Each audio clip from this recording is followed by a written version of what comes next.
Hi, I'm Russell, and I work at the video store, the place that you can go to every week when you're looking for something to watch.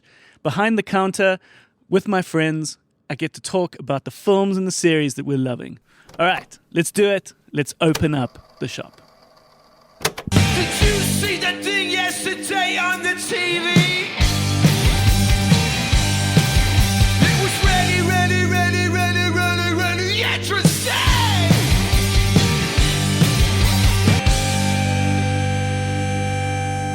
How's it? Morning. Hi there. How you guys doing? All right, dude. How are you? I'm lekker. Nice. I'm lekker. Things are moving. Things are changing. Yeah. Oh, I will get into it. We've got ourselves a Graeme GeForce Hackney, G'day. who is very much the producer and an editor. We're not working at the Bioscope. We've got ourselves a Kolski Matthews. I love the nicknames. Coltrane. Yeah, Colas.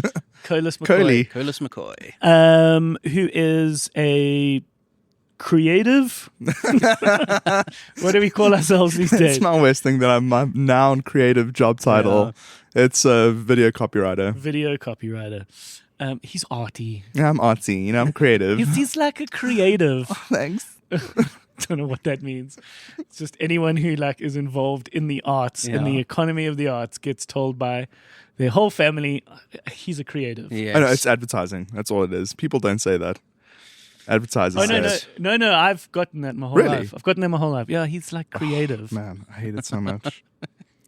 And my name is Russell. I am the owner of The Bioscope, which is an independent cinema here in Johannesburg. And we've got our other job, which is working at the video store. Yes. I've said it before, and just to perhaps just elaborate, on the cusp of fatherhood here. Yeah. Daddy Russ. Today, I'll have you know, my first drive to the video store where I've got a car seat installed. Wow.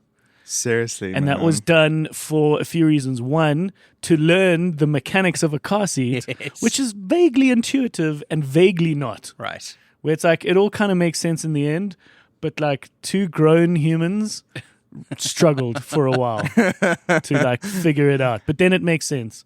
And then, to learn how to put this car seat on and off. Yeah. Because a good buddy and friend of the show, Tom Revington, has had his kid Right. over in LA, and I asked him, any last pieces of advice that you wish someone had told you, and he's like, practice the car seat. It took him a while. So it's that, and also I guess just general preparedness, because although we are going in for a planned retrieval, it could also happen at any point from here on out. So having this car seat installed is key. So yeah, that's me. Cool. It's a wild time, dude. My second last weekend of quietness. Yeah. I came out 2 months early. 2 months. Yeah, it was like 7 weeks. Right. And I was like, can you imagine that unpreparedness? Yes. It's just like, what the fuck are you doing here, bro? My mom was just walking down the passage and it's like water breaks. It's just like, wow. So I was like, I have things to do. exactly. Jesus. Okay, we have got lots to talk about. Yeah. Cole, you came to the Bioscope yesterday. I did. I came to the Bioscope for a double feature. Oh, that's so cool. It was lovely. The first time I came, I had a pizza. Yeah. I had a Tom Hanks. Oh, nice. Yeah. And the second Nice. time I had popcorn and a slushie. You'd find this funny. The Tom Hanks pizza has outsold most on our list. And I was like, at one point, found that data, and as a small business owner was like, what can I do with this data? Yes. And my first question was like, why does the Tom Hanks do so well? And then I realized it was very largely because Bongi, one of our staff members, always recommends that one to right. people. Lol.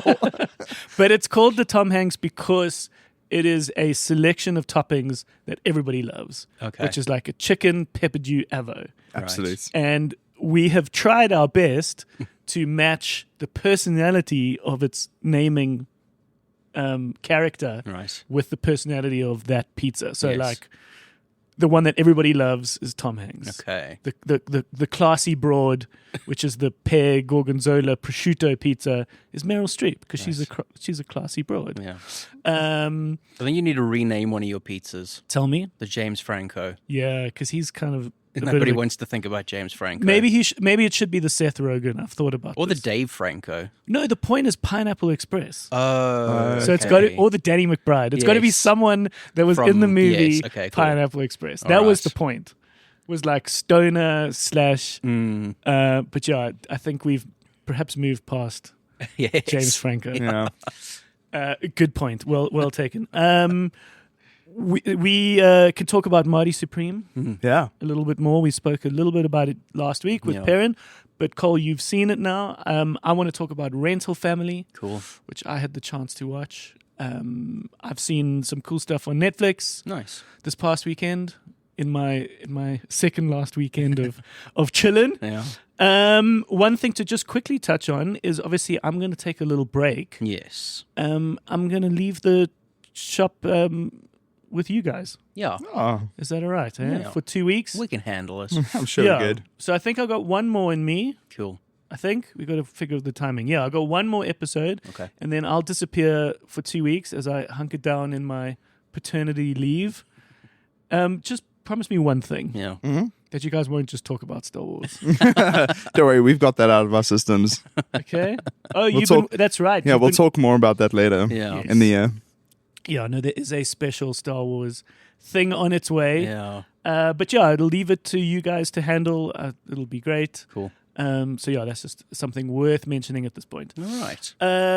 All right. Should we do a little round of Hey Did You Guys See? Let's do it. Who wants to kick off? I'll kick off. Cool. Have you guys seen that Jackass 5 has been confirmed? Oh, yes. Wild. Yeah, we got Jackass 5 coming in June, I believe. And I mean, it's amazing that those guys' bodies yes. are still intact. Yeah. No. They're like the Rolling Stones of prank movies. Right. But I mean, just the sheer like damage that they've done. I remember something funny where they asked Johnny Knoxville, what was the scariest moment for you in terms of injury or infection or something? Right. And he said there was one point where I got a little bit of Steve-O's blood on me. No, it's wild. I remember being in high school, MTV, like late night MTV, and kind of discovering Jackass. yeah.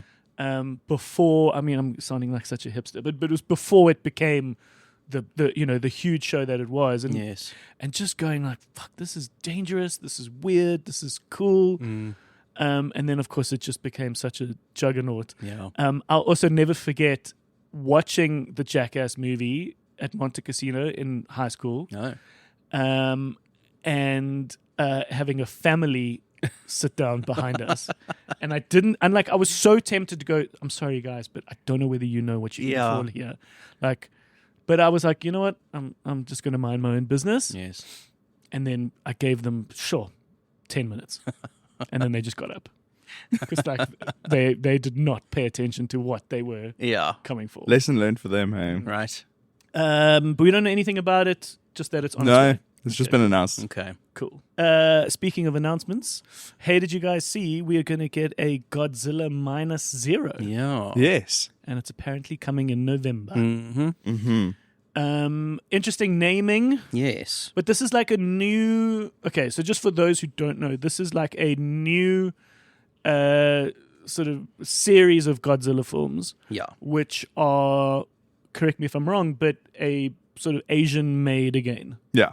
Like from Japanese on production. a proper scale. Yeah.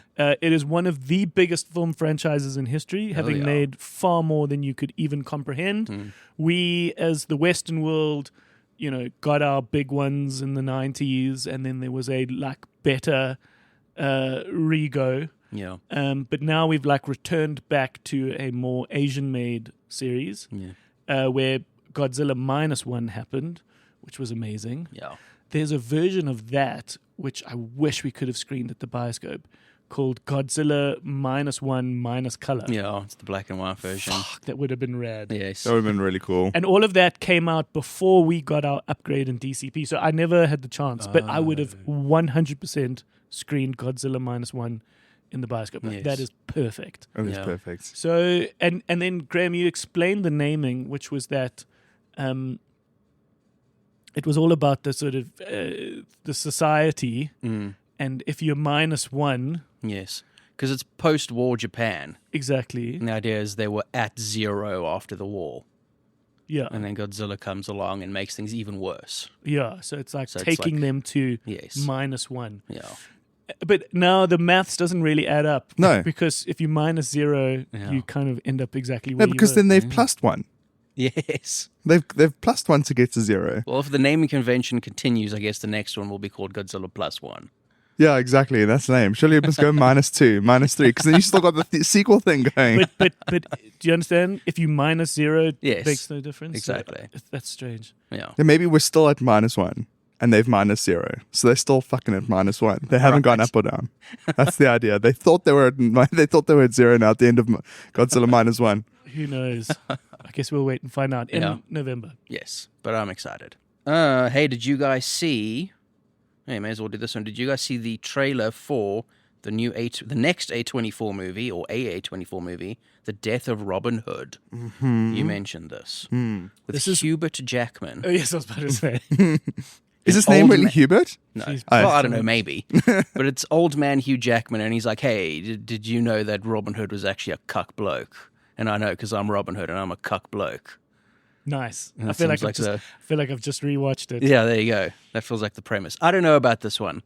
Really? Yeah. Yeah. I don't know if we need like a dour, like bleak, dark version of Robin Hood. Like, what billionaire is funding this? Yes. To smear the legacy of Robin Hood. Like, hey, stealing from the rich is bad.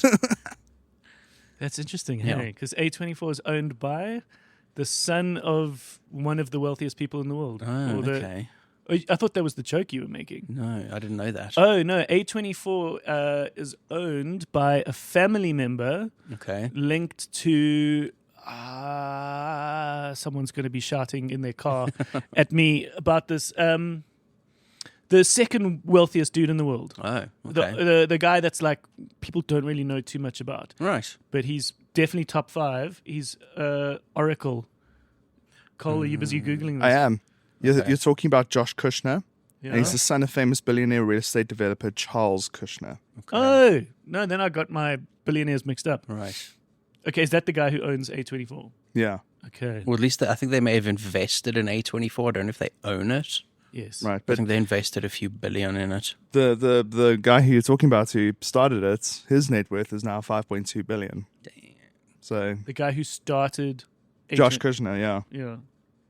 Interesting. Oh, Okay. well, no, he's an investor. Sorry, he's Yeah, not yeah. an owner, yeah. Yeah, Yeah. yeah. That's what I thought. So, death. What is it? The Death of Robin Hood. Oh God. Okay. And we already had So it's we already had a movie like that about old man Robin Hood. There was a one where Sean Connery played Robin Hood. Came out in the 70s. Oh, damn, I didn't know that. 70s or the 80s. I think it was called Robin and Marion or something like that. Okay. Is this also just like a Logan, Yeah, it kind of has a bit of that vibe. right? Hands down, best Robin Hood adaptation. Yeah. Men in Tights. Okay, Been too long since I watched that, man. it is so good. Have to rewatch it. Yeah. All right. Hey, did you guys see at the 9th annual Astra Awards, Indy the dog won best horror performance? Yes. From Good Boy. Yeah, making history. It's for the film Good Boy, Hey. and It's so funny. I just love Yes. this because when the award season started, the joke was made, how do we get the dog from Good Boy to be nominated? It's such an injustice that this dog can't get an award. And then what's very cool is that a smaller awards festival could get away with doing this joke. Yes. The fact is, you're robbing an award from, like really hefty performances. Yes. What's lovely is that it's just performance, so it could be gender neutral. So Sally Hawkins was nominated for Bring Her Back. Bring Her Back. Right. Ethan Hawke was nominated for Black Phone Okay. 2, and of course the award goes to this dog, who probably doesn't know what's going on. But what I love about it is that you hear these fun entertainment facts of things that have happened in history. Right. Years later, you don't remember the movie, but you remember this kind of fun fact. And I just love the fact that we made history here, and we're going to get a sort of Christmas cracker fact, for 100 years' time. When it's Yes. like, oh, remember the time the dog won an award? So it's cool. I think that's funny. I also think it is interesting to note that he is a Nova Scotia duck-toeling retriever. Right. Oh, that's quite a niche retriever. Right. That is one of the niche. Is he a golden retriever though? No. Is he still golden? No, he is a Nova Scotian. No, I'm joking. It's like a brownie whitey thing. Okay. He's like a mix of things. So racist.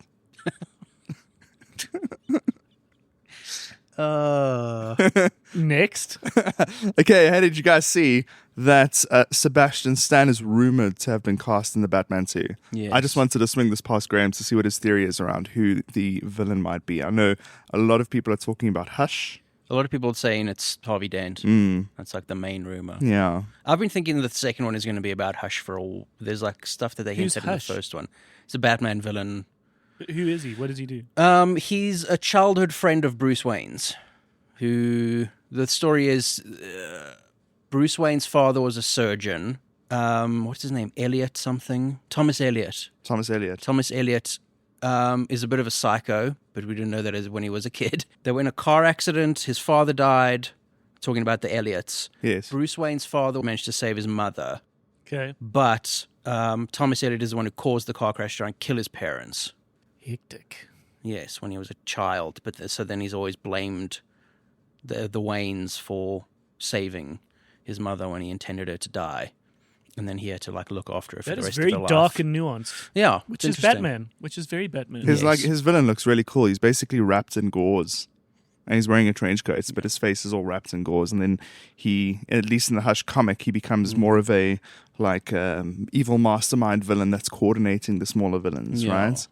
It was pretty cool. But there's a few things in the first one that sort of hint at that a little bit. Right. Like the journalist who... The whole story in the Batman is there's a journalist who was going to like reveal stuff about Thomas Wayne. Yes. And then a guy like had him killed. That journalist's name was someone Elliot.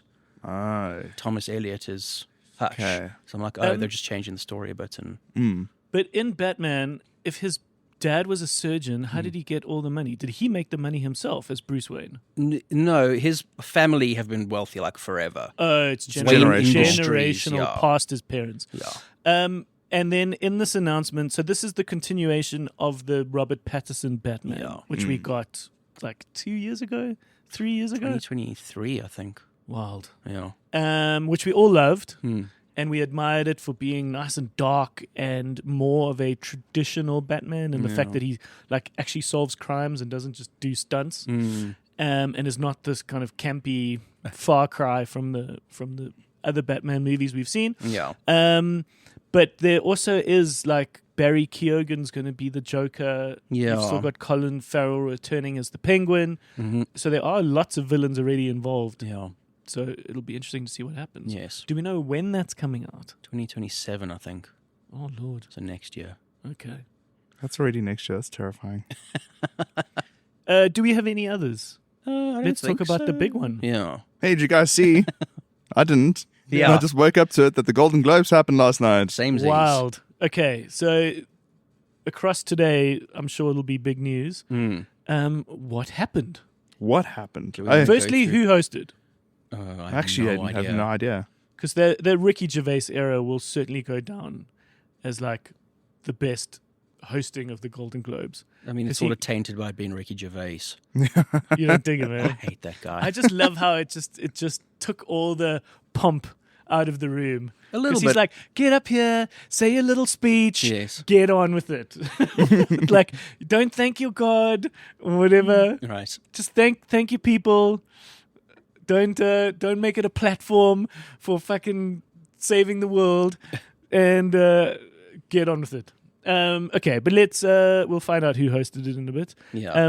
What were some of the big awards? Do you want to go through categories? Yeah, sure. Do you got it? No, want me to do do you? it? Or do you want to do it? Anyone can do it. You do it, bro. Cool. So let's just start at the top of this list. Best motion picture. Man, the categories in the show are sometimes like Dumb. so niche. Okay, but best category. So best motion picture drama went to Hamnet. Oh, yay. Have you seen it? No, Okay. I missed a few chances to watch it as an exhibitor at the end of last year. Okay. It starts on the 23rd here cool. in Jan, That's soon. very soon, and tickets are on sale and they're selling really quick, which Nice. is great.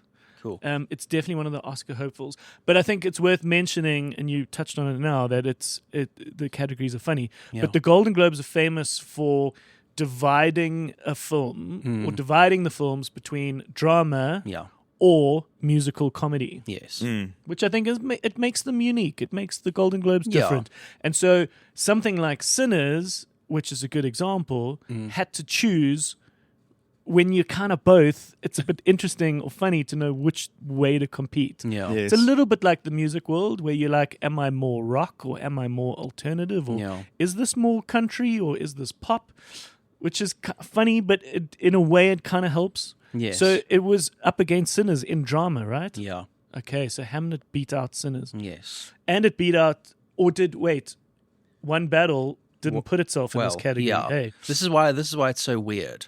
So best motion picture, musical, or comedy was One Battle After Another. Okay, because it is very funny. It is It is funny. I funny. don't know if I'd call it a comedy though. Exactly. But here's the thing. It's a niche genre. If you had to choose, Yeah. which one would you put yourself in? Yeah. Yeah, which one would you stand a better chance of winning? Because That's what I was going to say. It feels Of like course. Absolutely. It It's feels like they'll 100% that. sometimes put themselves in a genre that they're not necessarily And what aligned with. You're up against Wicked for Good. Of course you're I going to mean, win. that wasn't even nominated. I don't think any musicals were nominated. Best motion picture, animated, K-pop Demon Hunters. Haven't seen it. And they also won Best Song for Golden, which kind of tracks because that's Yes. a massive hit. Yeah. It has been huge. Best motion picture, non-English language, Okay. The Secret Agent. Apparently, it's very good. That's the one. Yeah. Yeah. That one. That didn't win Cannes. Hey, I have no idea. to be Cannes honest. was just an accident. Oh, okay. But Secret Agent is the other big one. Yes. And then there's that third film which is doing very well, which is the Norwegian film or Swedish film. With like- Stellan Skarsgård. Yeah. It's those yeah. three are the sort of the big Yes. international films. Sentimental value. Sentimental value. Yeah. Yeah. Okay. Best performance by female actor in a motion picture drama. This is what I mean. That was Jessie Buckley Lovely. for Hamnet again. She's gonna take it, man. I think she's gonna get the Oscar. And then again, best performance by a male actor in a motion picture drama was Wagner Moira. That was for The Secret Okay, Agent. Secret Agent. That's okay. pretty cool. I like that dude. Wagner's a good actor. He's a very good actor. Okay, then best female actor in musical comedy was Rose Byrne. If I had for- legs, I'd. If I kick had you. legs, I'd kick you, which is a great name. And apparently it's a great movie, but I think she also it's a very intense, very dramatic movie. Yes. But I think it just has elements of comedy in it, so Okay, yes. it was a smart category to put themselves in. Yeah, and then male actor, musical or comedy was Timothy Chalamet for Marty Okay, Yeah. Supreme. Would you call Marty Supreme a comedy? Yeah, Okay, yeah, I would. good. It's not comedy in the sense that you're going to laugh throughout it, though. Okay, It's comedy in the sense that you're like agonizing at how sardonic and dark it is. okay. So it's sardonic's a nice word. What does that Yeah. mean? yeah, man, it's one of those ones that's hard to explain. Let me Google it. So I don't feel like describing words this early in the morning. Okay, while you're looking that up, best supporting actress, Tiana Taylor for One Battle After Another. Okay. Best supporting actor, Stellan Skarsgård, Sentimental Value. How many of these do we want to do? So best director, Paul Thomas Anderson. Yep. Cool. Best screenplay was also Paul Thomas Anderson. Okay. Let's go to music. Best original song, like Cole said, was Golden. Best score was Sinners. Okay, because that's going to be the Ludwig. interesting one. I think one of the nice, fun ones to track Right. is One Battle After Another versus Sinners Mm. in the music categories. Yes. But Sinners, I think, deserves it. Eh? Yeah, I Should think it's going to take go to it. Sinners. That's Ludwig, eh? Yeah, Ludwig Yeah. Göransson. Did you see the other award that Sinners won?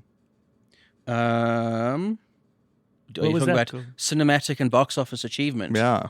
What a freaking weird category. That's like a participation trophy. Especially since freaking this category, right? Cinematic and box office achievement. Yeah, what was it up Implies against? cinema and box office. Yes. Why is K-pop Demon Hunters nominated? It was a streaming movie. Yeah. Yeah, Also, exactly. What Mission does cinema Impossible: mean? The Final Reckoning was a flop. Why is it nominated? Yeah, why does it even qualify? It's so arbitrary. That's interesting. We can do best TV drama was The Pit. Okay. Apparently, it's great. I haven't Yeah, seen it yet, but I I've don't heard think it's I think I incredible should things. finally watch a medical serial. I Yeah. think it's time. I Does haven't it? seen one in a long time. Is the Pit available in South I Africa? have no idea, to be honest. Let's check. I don't think. So I've what is got to Google. what So is it's an HBO Max show, so it might be on. Showmax? Yeah. Showmax. What does sardonic mean? Oh, grimly mocking or cynical. Okay, cool. Okay. That makes sense. So it's comedy in that sense, not in the Yes. funny ha-ha. yeah. Mm, Best television musical comedy, The Studio, cool. which was great. That was a really good show. Yeah, because Golden Globes is TV and film. Yeah. And then best limited series, anthology series, or motion picture made for television, Adolescence. Oh, that's deserving. Yeah. Those are good awards. Yes. Lovely. Okay, what are you busy googling, Cole? There's a bunch more. Obviously, we'll include a link in the description. You can see all the other winners. Yeah. Yeah, the Pit's on Showmax. Okay, cool. Cool. Okay. All right, let's give it a watch. Yeah. Let's find out what it's like. Okay, we should probably get to work Yeah. in the sense that we should stock the shelf. Okay. I've got a few arrivals that I need you guys to put on the shelves. Cool. Over on Netflix, Cole, can you put Materialists up on the Netflix shelf? Okay. Yeah, Cool. that's a nice one. Yes. And I always find it so interesting what kind of sparks someone like Liz, my wife, her kind of normie sensibility. Right. And when she saw that, she's like, "This looks good." Yes. And I'm like, "Yeah, it is good." So we're gonna watch it again. Nice. Well, I want to watch it again. Cool. Lovely modern rom-com. This is the woman who made Past Lives. Someone please remind me of her name. Celine Song. Celine Song, who was a Oscar-nominated director, and it's a nice, modern rom-com set Yeah. in New York. Tron Ares has very quickly arrived Oh, very on quickly. Disney Plus. Yeah. It didn't have too much of an on-demand life for Yes. itself, so it is just there now. Yep. Then I thought something that's interesting is we spoke a lot about the Springsteen film, Oh, yes. which is called Deliver Me From Nowhere, which sadly isn't getting the awards ceremony love that we perhaps thought it was going to get. Right. But I still thought it was a good movie. It's all about it's a moment in Bruce Springsteen's life where at the start of his career he did something rather unconventional. Instead of riding a wave of success from the album The River, Right. he wanted to get his personal demons worked out, making a very uncommercial album called Nebraska. Right. What I find interesting is over on Disney Plus is a very simple, very stripped down, black and white, very grainy, very cool looking performance of Bruce Springsteen playing the album Nebraska. Oh, okay. Oh. Literally no frills, no fuss, which is exactly what he wanted from that album. But this is him as himself today, sitting down, playing the album from start to Old finish. man Bruce. Old man, right now, Bruce, Okay. Okay. playing the album Nebraska. Oh, I told you this in person last week, but I never knew this, that Bruce Springsteen is like one of the only muso billionaires. Oh. Made solely from his music, yeah. Okay. Yeah. I mean, other musicians are billionaires, but Yeah. not necessarily because of their music. Rihanna Taylor Swift. Rihanna is a fashion company owner that makes music on the side. Yeah. It's the same as George Clooney is a tequila maker that occasionally acts. Right. It's like if you really look at their net Yeah. worth and where the money comes from. Taylor Swift has made it from her career, so she's I'm sure that's from music, yeah. she's certainly there. Okay, but old Springsteen's made $1 billion, eh? Good for him. Yeah, interesting. Real working man, you know. Right. Real, got the cloth in my back pocket because Yeah. I'm trying to make ends meet. Real blue collar guy. Uh, No, that's one, and he's even in so far in some interviews even admitted like it's a character. yes. He's always seen Bruce Springsteen as a character that he's got to represent to his people. Interesting. Should we play a quick little round of this game? Yeah, cool. Oh, yeah. Game that makes me feel really bad about how much I know about movies. Let's play the game which we love to play over here, called What Movie Am I? Cool. How fast can I Google while we're doing this? No, you can't. You got to put your computer away. I thought let's swap this around. Okay. So I'll do one, and everyone else, and you two answer, and we'll go. Okay, around. so we'll do 3 we'll rounds. We'll just do 3. Cool. The rules are when you know what it is, you got to shout, "Oh, Captain, my Captain!" Right. Okay. When it comes to your turn to read the card, just remember that I think it's like the 3rd prompt. Yeah, I just avoid the one that's most is obvious. always the fucking obvious Yeah. one. Okay. Okay. I don't even know what the fuck this movie is. Read it, man. I don't think you guys will get this. Try us. We can. If there's a stalemate, we'll move on. Oh, interesting. Okay. I am a dark comedy drama. Mm-hmm. I am based on a hit novel of the same name. I am in Swedish. I have an English adaptation that stars Tom Hanks. That stars Tom Hanks. That was adapted from a Swedish movie that was adapted from a novel. I will allow it if you know the name of the Tom Hanks movie. Right. Because no one is going to know the name of the original Swedish one. I'm trying to figure out what Tom Hanks movie could be. Okay, I'll give you the last one. My main character is a grumpy old man. Oh, that narrows it down. My captain, my captain. Is it a man called Otto? Yeah, well done. The real prompt is a man called Ove, Oh, right. which no one was going to get. Yeah, exactly.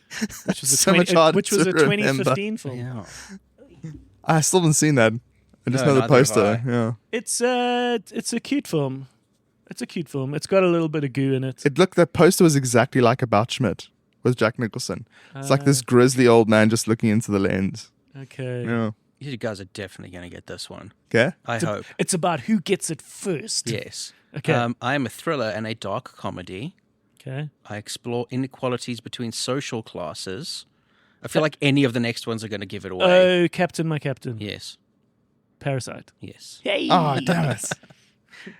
The other ones were my plot focus on multiple Korean families. I would have given away. Lol. Lol. Okay, so we avoid the 3rd prompt. Yeah, one you just scan them and one of them Yeah, is undoubtedly whichever ones the- are super obvious. Okay. I am a romantic drama. Okay. I am supernatural. Okay. 3rd prompt is actually so right. I feature an Oscar-winning performance by Whoopi Goldberg. I did not know that. Oh, Captain, my Captain. Is Yeah? a ghost. Yes, well done. The other clues were I put Unchained Melody back on the Billboard charts and I am known for a sensual pottery scene. Oh, Put it in the back. Yeah. Okay. okay. There is a delightful part of the TV show Community Yes. where part of the joke of Community is all these characters in a really bad community college. Yeah. And a lovely part of what they can play with Yeah. in the show is all the ridiculous classes that they can attend. And the one was a pottery class, and it was hosted. The teacher was a guest star. It was Tony Hale from Arrested Development. Yes. And he just had one rule in his class, which is no one is allowed to recreate the ghost scene. Right. And of course, at some point in the show, it happens, and he's Yes. like, "I told you, no ghost. You're not allowed to do ghost." Did you guys fucking see the trailer to that Chevy Chase documentary? Oh, I haven't seen the trailer, but I've heard about it though. Dude, this thing crashed and burned all over social media last Yeah. week. It It was- is fucking insane. It was about him making it, right? Well, no, his- it's just like they have the trailer, but then there's a clip that I think they released a clip from the movie that's been circulating. And it's just kind of the start of the interview where this chick's like, okay, I'm here to get to know you better. Yeah. And then Chevy Chase just looks at her and says something like, well, isn't that fucking obvious? And then just smiles at her. Yeah. And he's like, you're going to struggle. And she's like, why? Because you're not intelligent enough. And he's just like talking to this Yeah. interviewer like she's a piece of shit. No, Yeah. but then that deserves to get out. Yeah. And he says, oh, I hope you don't use this in the documentary. You never say that And to then a also smart the- documentary filmmaker. The entire Community cast came out Yes. and spoke out about it. Yeah. Well, a lot of them didn't want to be in this documentary because Yeah, they lots of just people- don't want to talk shit about him. Lots of people who we've worked with just like didn't want to participate in this It's because interesting. he's such an arsehole. Joel McHale's been quite upfront about it. He's like I've straight up had fist fights with the guy. Yeah, he's Holy not- shit. Yeah. And he's the irony is that also his character in Community is very frustrating and very racist and very Yeah. bigoted and very like. So maybe that's why that character was so good. Yeah. Pierce Hawthorne. But it's just interesting that he was that bad in real life. Yeah. Crazy. Okay, let us quickly talk about Rental Family. Cool. Cool. We opened our Bioscope calendar and started screenings this last weekend. We opened with Kiss of the Spider Woman, which was very cool for us to have that interview with Bill Condon, Yeah. the director. We opened with Marty Supreme, where every screening this weekend was sold out. Cool. And we very much have Cole to thank for Two tickets for Marty. two of those tickets. Thank you very much. And then the third one is this delightful, heartwarming, somewhat smaller under the radar film. Like it's not necessarily getting this crazy huge hype, but everybody talking about it gave such beautiful, genuine reviews that I knew we had to take it at the Bioscope. And I'm so glad we did because also the screenings have done well. Cool. Those three films all unlocked on Friday morning for me Nice. at the Bioscope so that I could have a chance to watch them. What do you mean by unlocked for those who don't know? So what I mean by that is that we get our films as these big encrypted files that we ingest into our projector, our media server, so to speak, here at the Bioscope. And part of how these films are controlled is that, well, for safety and security and privacy, is that they're encrypted and that I get a special key made solely for my projector that would unlock this film for certain windows of time so that I can't exploit it out of an agreed upon period of time with the distributor. And it's always a little nerve-wracking because sometimes with like a festival, Yes. you've got an encrypted film that would only unlock something like an hour before your scheduled screening. Right. And these are digital codes generated by a company that could be on the other side of the world. And so you always just hope that they've got the right time zone Yeah. and that it is worked out correctly and that stupid things like daylight savings are taken into account or whatever Shit. so that this film can work. Yeah. But thankfully, and touching all the wood in the world, we've never had an issue with KDMs. That's what they're called. Nice. Key delivery messages. But yeah, it's always been a bit nerve-wracking. And when we first started doing these kinds of screenings, and let's just say I was going away for the weekend, on one or two occasions right at the start, I said to my wife, please can we just stop past the Bioscope? I want to turn it all on and I want to make sure it's unlocked Yes. before I leave because I've just got this vision of us like getting to the Bush Lodge and a staff member going, it's unlocked. I mean, it's locked. Yeah. So it's a funny little thing, but thankfully they've always worked out because this is super professional and all the best minds are working on it. So it's not a funny thing. But yeah, so these things unlocked, and I've got a wife now who has resigned from her job. Okay. On the cusp of being a mother, and is not working at this point because she's on the cusp of becoming a mom. And so she's got a bit of time on her hands. And so she has said to me, I hear you talking all the time about how people are hiring the Bioscope, as a date for these date night things that happen where people hire the Bioscope for just the two of them. Oh, right. We do it at more off-peak times. But she's like, we should have a date night at the Bioscope. Cute. Or like a date movie. Yeah. So I was like, you know what, I'm all for it. And then she saw a post of Rental Family that the Bioscope posted. Right. And she's like, I want that one. Cool. Good This choice, one Les. looks lovely. So it was so delightful on Friday. She came through and I experienced what many people do, which is to have a couple screening. Okay. That's what we call them, just a couple screening at the bioscope. Nice. And we watched the most heartwarming fucking movie ever. It's delightful. Do you know what it's about, Graham? Yes. Okay. And Cole, you've seen it. I've seen it. Okay. But let's do it back of the box for the listeners. Quick back of the box is that this is a film set in Japan, made by an Asian filmmaker, which I think definitely plays a part. And we follow Brendan Fraser's character, who is a somewhat struggling actor, playing the roles of, the token American guy. He seemed to have been in a bunch of commercials in Japan, and stumbles into a gig where there is an agency that calls themselves Rental Family, where you play the role of a family member in someone's life. So you could pretend to be a father, you could be a son, you could be someone else, and you effectively act. And in most cases, it feels like, the people involved don't know you're an actor. Right. Going in, I wasn't sure whether that was the case, but it seems as if the point of this is to kind of dupe someone, but it's for a greater good. One of the first things he had to do was be a grieving white guy at a funeral, which I thought was a lovely and the move. client is the guy in the coffin. So he's listening to everyone else mourn him. Yes. And then at the end he's like, I feel like my life has significance now, thank you.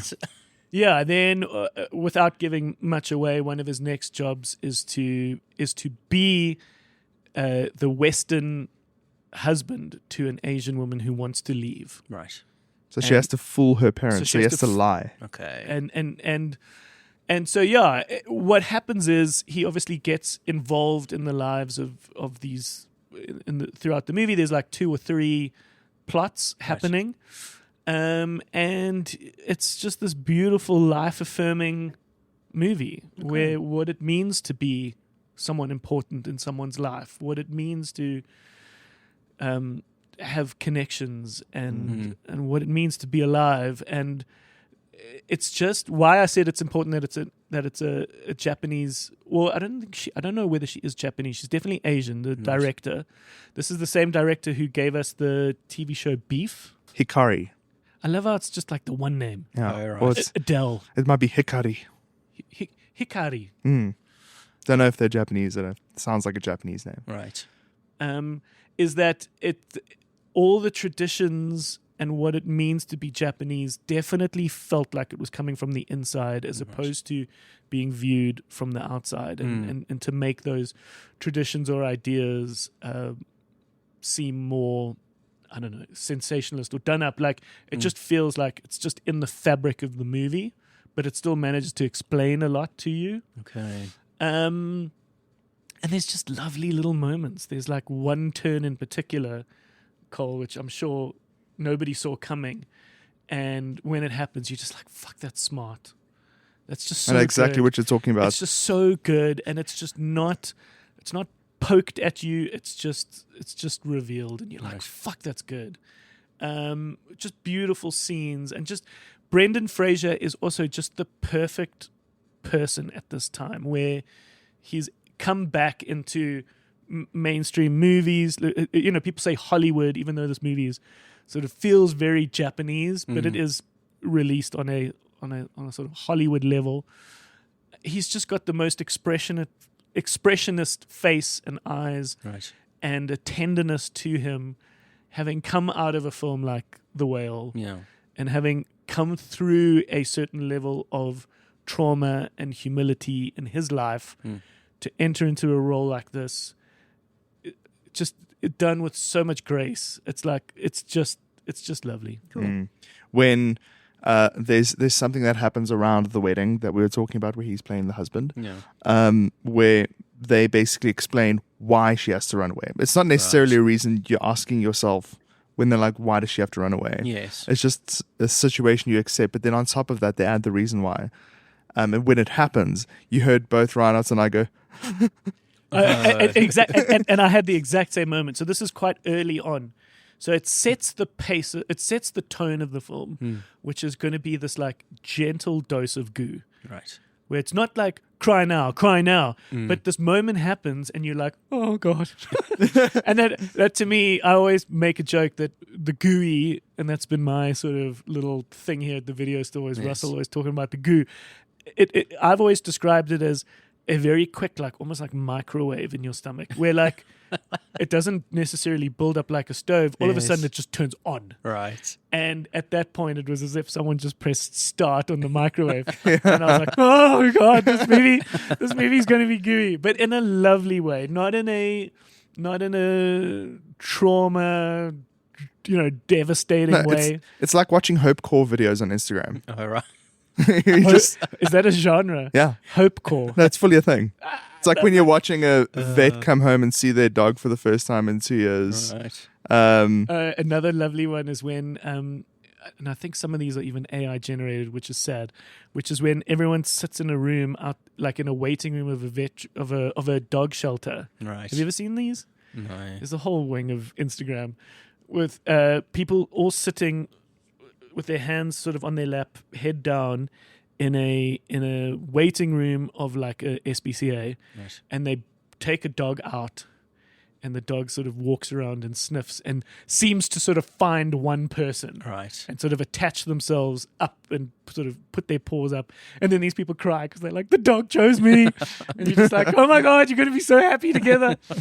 So The only equivalent I've seen of that is someone filming the dogs in the kennels at these places where they walk past the dogs that never get adopted. Right. But then it's a compilation video of them going up to the dogs that are getting adopted that day every single time, being like, Right. it's your turn, you're getting adopted. And the dog's like tails wagging and he gets let out the cage. okay, Yeah, it's awful. Hopecore. Yeah, it's a Yeah. Hopecore movie, basically. So good. Yeah. It's very, very good. And also the gooeys are perfectly timed Right. throughout the movie. It's like well paced. It's not like you have just giant gooey at the end. It's like they're sprinkled throughout the whole movie. Okay. Yeah. No, it's delightful. Cole, anything you want to add on Marty Supreme?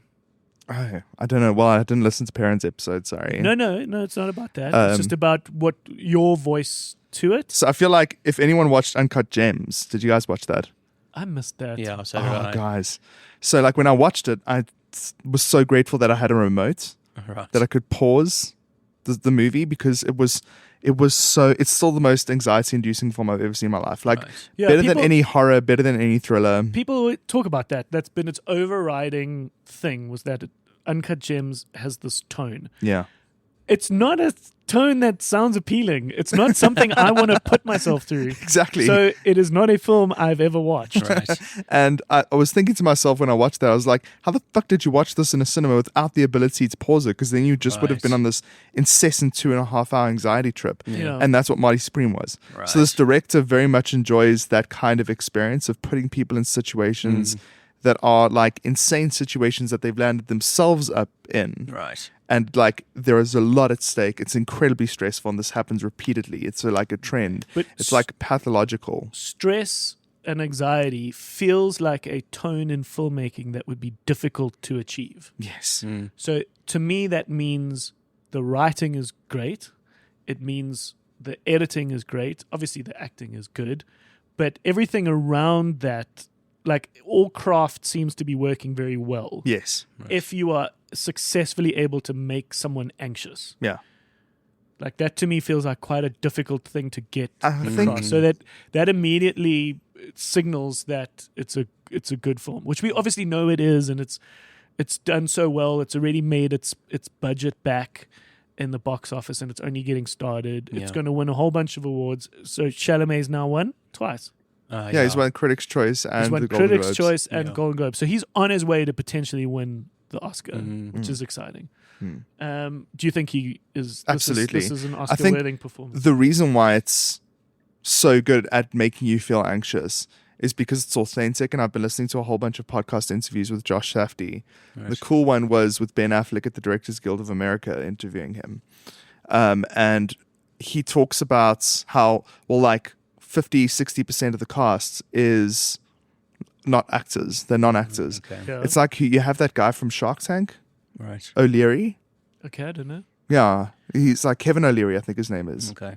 He's called Mr. Wonderful in Shark Tank, Okay. I think. don't know. And he plays like one of the antagonists in the film, and he's never acted in his life before. Okay. And then there's also a guy who's busy designing his ping pong balls for him, Right. not an actor. Okay. But then these performances come out that are incredibly authentic. He's unlocked a whole bunch of fans because of Tyler the Creator. Yes, What was he like in the film? brilliance, absolutely incredible. And He if you're plays a just taxi driver. If you're just the right person in the right role, and we've said this before, you can take a non-actor and you can make them a brilliant actor if you've written the fucking movie well. Because we all know you can take an incredible Oscar-winning actor and make them look shit if your movie is badly written. Yeah. So he said that he wrote a whole bunch of roles into this for specific actors like Gwyneth Paltrow, like Timothée Chalamet. Right. And it just comes across as incredibly authentic. Like, the thing that strikes me about all the interviews is the amount of authenticity he strove for in directing, Okay. where he would keep on complaining that the garbage didn't look like real garbage Right. to the art directors on set, where it just Yeah. looked like crumpled up paper. Yes. They're just like, that doesn't look like real garbage. And they would like investigate what were these like back alley, because there's a back alley chase scene. Right. And it's like, what were those spaces used for? And the one thing they discovered was that it was for, they would kill ducks at Chinese restaurants in the alley behind the restaurants. So they had, you didn't see it in the film, but you heard it. Right. There were cages full of ducks, and Timothy had to jump over the wall into like trash bags. So he's like, don't fucking land on the ducks, dude, Right. when you jump over the wall. And also Timothy like really putting his, I mean, this is I need to, language warning. He puts his whole pussy into this performance. Ever since I heard a gay describe it this way, I've been using it to describe how people just throw everything they have into a performance. And like there's a scene where he gets hit with a paddle on the bum, Right. not giving away anything in terms of plots. Yeah. But he refused to get a stunt double for that because like the entire thing around this movie is that this character really fucking deserves it. Right. Right? And you like kind of want to see him get hit on the bum to get some punishment. Yeah. Not in a sexual way. Yeah. But then Timothy was like, I need to feel what that feels like. I need to like experience the shame to like get the performance across. Love. Like that kind of thing. It just feels like it feels so unreal. You'd you'd love this once for dinner many, many years ago. Many partners or girlfriends ago. I was in Cyrildene, which is one of Joburg's Chinatowns. Yeah. You could argue that Rivonia is like the new Chinatown of Joburg. And going to the bathroom, I remember turning left took you to the passage outside that went to the bathrooms. Turning right was a bunch of ducks hanging on a clothesline in the fucking Joburg air. Yeah. Went to the bathroom, came back, and was like, "Let's not order the duck, the Peking duck." That's wild. Oh man. I would love to now talk about some television. Cool. Yeah. There is a film that has just come to Netflix called People We Meet on Vacation, Okay. which is a lovely, very much a Netflix rom-com. Right. It is based on a famous book. That is like, you know, in exclusive books, they've got that like book talk. Have you ever seen that? Yes. Where they're like, it's sort of a more memey, conversational kind of Gen Z, cool young book. Right. I wouldn't go so far as to say young adult because it's a little more mature than that. But it is that kind of book which has now seen a film adaptation. And I just thought, on the way to work, I think I could sell this to a person like Cole, just to contextualize this film. Cole, you love very challenging, interesting music like Tool and Dream Theater. And in a way, the kind of movies we're talking about that you love, like the Marty Supremes, are very nuanced, very smart, very Oscar-winning, you know, quite challenging films. But imagine a really great pop song that just gets your attention where you're like, oh my God, this is a great, simple, Absolutely. beautiful pop song. Love those. Like a K-pop Demon Hunters song. Oh, it's so good. And so that's what this movie is. Like, let's not give it any more props than it is, but it is a delightful, fun film. I think you'd find it interesting that it is vaguely the same plot as When Harry Met Sally. Oh, right. Okay. So two beautiful people with lovely nuanced personalities have to drive together to college for the first time as strangers, Right. which is basically how When Harry Met Sally started. And similar to When Harry Met Sally, the film is different vignettes over the course of their relationship Oh, okay. that eventually results in, why the fuck are we not together? Okay. Because we love each other. So it is delightful and cheesy, but definitely worth a Sunday afternoon mooch. Cool. So that is called That's really cool. People We Meet on Vacation. And also you'd find this interesting, the main, not interesting, but I think you'd find it funny.